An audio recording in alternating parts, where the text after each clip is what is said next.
What's up everybody, Coach Mills here coming at you with a brand new Valorant video, and in this video we gotta break down the brand new patch 1.11 finally here. So we're gonna break it all down and give you some additional context about what these different changes mean now that we know what is meta and what is played in the First Strike tournament. So let's break it all down in this video, but go to the GameLeap website right now if you want in-depth advanced agent guides made by our top 100 player Tanner, or in-depth mechanical guides, map guides, and much more. Do yourself a favor and go check it out in the links down below. But without further ado, let's jump into the video. Now, the first thing that we need to talk about is the fact that Skye is finally added to the game. So those of you who have unlocked her or started to unlock her can now actually play her after she got reverted in the past. Now, we talked about it in our tier list, how Breach was one of the best characters in the game right now and is looking to be even better with the buffs that are in this patch. But Skye fills that role as well and might be even stronger in certain scenarios. Skye is looking to be a very impactful initiator that I have no doubt will see substantial pro play, and if you're looking for a character that has all the tools to help you dominate your ranked games, look no further than this brand new agent. But we're going to be doing an in-depth breakdown and guide for you on this channel, so make sure you smash that like and subscribe button so you don't miss out on any of that good info on how to master Skye.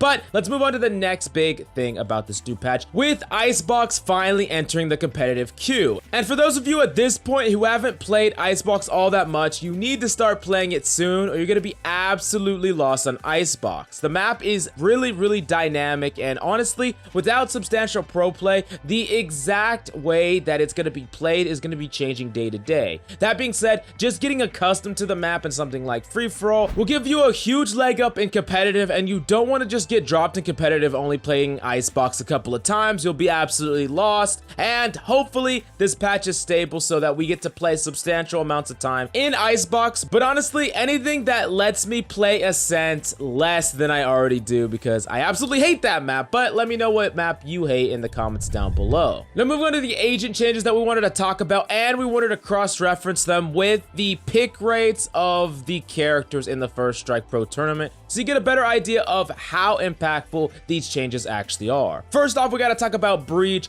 that his full flash time got increased from 1.75 to 2, and we went over it in our hero tier list video, but Breach has been seeing a gigantic amount of play, and we put him in the S tier. Breach and Omen combo plays are becoming more and more used, where you use one character to initiate or set up for the team and the other players to engage upon that. Like you concussion through the wall or you flash through the wall as another ally sets up and engage on them. And it is incredibly powerful, and having a flash that lasts a pretty substantial 0.25 seconds more, that is really crazy, especially when the character is already so strong and seeing substantial pro play. Breach is just one of those characters that's very powerful, and I don't really know exactly why they buffed him, but they did. And if you were looking for a character to play, then Breach is going to be amazing for that. And honestly, being a Skye and Breach main is probably going to be absolutely amazing going forward. And these are just really powerful characters that have not one, not two,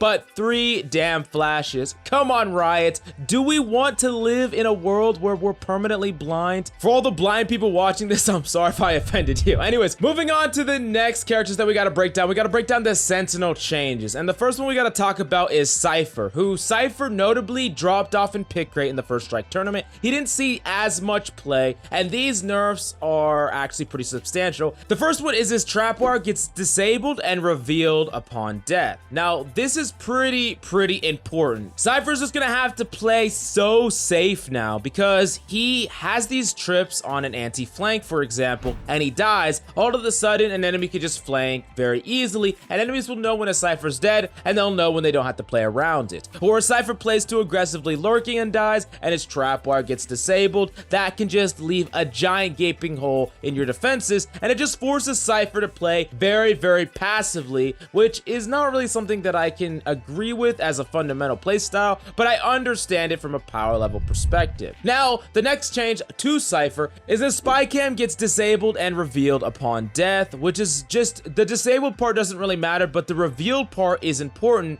because if it gets revealed, then the spot that you hid your camera will get revealed for the enemies in the future. Now, the important takeaway for you is if you ever die and your camera gets revealed, you need to make sure that you're mixing up the locations of your camera where you're putting it, because if enemies know generally where the camera is, they will often just spray that wall and kill it. And on top of that, if you are up against Cypher and you see a spy cam get revealed, don't destroy it, because you don't want the enemy to realize that they know that you know where their camera is, so that you could just spray an area and get a free camera kill later on in the game. These are just important little nuances that you should know now. Now, we talked about how Cypher's pick rate kind of fell off. Well, Killjoy's ramped up in this tournament, seeing a ton of play, but these big nerfs to her are probably gonna just stunt that right in its tracks. First off, there's a deactivation range. For the alarm bot and the turret, if she's more than 40 meters away, they will no longer activate, and they will reactivate if she's back within that 40-meter range. This fundamentally changes how Killjoy can be played. No longer can you just put the turret on the flank and go push aggressively and expect that turret to constantly be checking the flank, because it just won't if you get too far away. On top of that, on defense, you can't just set up on one point while you go and help another point or go lurk another point. It's not going to be effective, and that vital information that you get is just going to be completely halted. Now, that being said, things are not all bleak for Killjoy, because her turret cooldown, once it's picked up, is now from 20 seconds to 10 seconds, and the alarm bot now has a decreased range of detection from 9 meters to 7 meters, and the cooldown is now from 20 seconds to 7 seconds, which makes it pretty much pick up, rotate, and put down, which is nice, but that just fundamentally changes how Killjoy was being played in the first place. Now she has to be staying on the point with her utility. She can't lurk at all, and she can't use her utility as anti-flank in the same way that Cypher is, which is one of the biggest reasons to play a Sentinel in the first place. When you're playing on attack, you need something to check that anti-flank, and this no longer does that job. That just really just changes the entire character, and in my personal opinion, makes her hollow and weak. But if Sage has taught us anything, it's that Riot absolutely hates Sentinel. So yeah, you Sentinel mains, I'm sorry, but Riot hates you. But also, they buffed Nanoswarm, making it so that the range at which Nanoswarm can be detected